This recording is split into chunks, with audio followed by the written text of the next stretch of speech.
सबसे बड़ी खबर देखिए दोस्तों, नए लेबर कोड के लागू होते ही आपकी सैलरी, बचत और ग्रेच्युटी सब कुछ बदल सकता है। क्या अब सिर्फ 1 साल की नौकरी पर भी ग्रेच्युटी मिलेगी?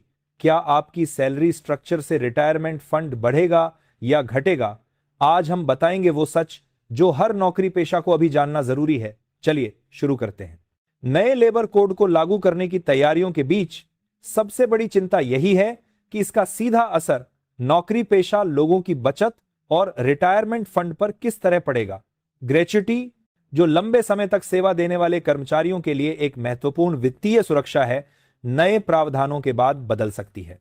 ऐसे में यह जानना जरूरी हो जाता है कि प्रस्तावित व्यवस्था आपके लिए फायदेमंद साबित होगी या नुकसानदेह।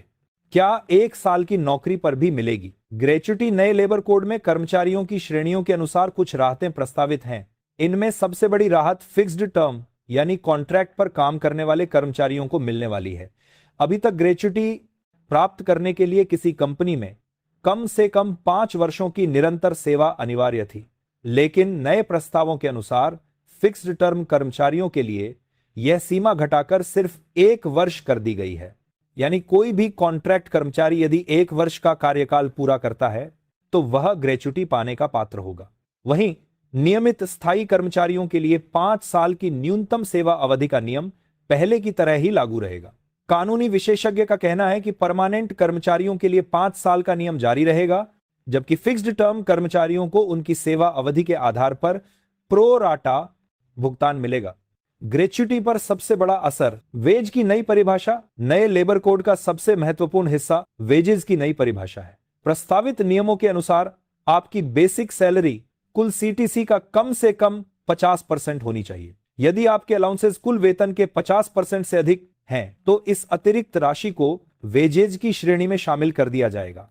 यह बदलाव सीधे ग्रेच्युटी गणना को प्रभावित करेगा। वर्तमान व्यवस्था में ग्रेच्युटी केवल बेसिक सैलरी और महंगाई भत्ते पर आधारित होती थी, लेकिन नए नियम के तहत वेज का दायरा बढ़ने से ग्रेच्युटी की राशि स्वाभाविक रूप से बढ़ जाएगी। ग्रेच्युटी कैसे तय होती है?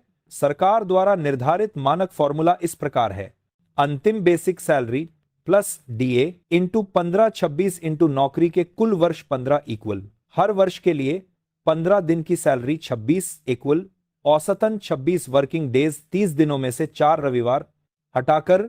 यह फॉर्मूला समझने में सरल है और केवल बेसिक प्लस डे पर आधारित होता है। 30,000 रुपये बेसिक सैलरी पर कितनी ग्रेच्युटी मिलेगी? मान लें किसी कर्मचारी की ग्रॉस सैलरी 70,000 रुपये है और उसने 10 वर्ष तक सेवा की है। उसकी बेसिक सैलरी 30,000 रुपये और भत्ते 40,000 रुपये हैं। चूंकि भत्ते कुल वेतन के 50% यानी 35,000 रुपये से 5,000 रुपये अधिक हैं, इसलिए यह 5,000 रुपये बेसिक सैलरी में जोड़ दिए जाएंगे। नए नियमों के अनुसार नया वेज इक्वल 30,000 प्लस 5,000 इक्वल 35,000 रुपये formula 15/26 into 35,000 into 10 gratuity equal 2,01,923 रुपये लगभग।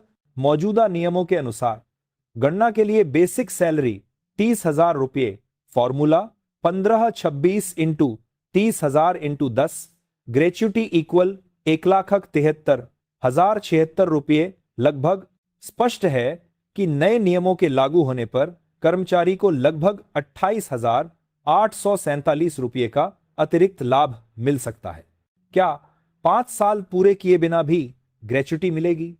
विशेषज्ञों के अनुसार 5 वर्ष की अनिवार्य सेवा केवल सामान्य परिस्थितियों में लागू है। यदि किसी कर्मचारी की मृत्यु हो जाती है या वह दिव्यांगता का शिकार हो जाता है तो इस स्थिति में सेवा अवधि 5 वर्ष से कम होने पर भी ग्रेच्युटी का भुगतान किया जाता है। इसके अलावा फिक्स्ड टर्म कर्मचारियों को उनके कॉन्ट्रैक्ट की अवधि के आधार पर प्रो राटा ग्रेच्युटी दी जाएगी, चाहे उनका कार्यकाल 5 वर्ष से कम क्यों ना हो। तो दोस्तों, नया लेबर कोड आपकी ग्रेच्युटी और भविष्य की बचत पर बड़ा असर डाल सकता है। सही जानकारी ही आपका सबसे बड़ा लाभ है। वीडियो उपयोगी लगा हो तो लाइक शेयर करें और ऐसे ही जरूरी अपडेट्स के लिए चैनल को सब्सक्राइब जरूर करें।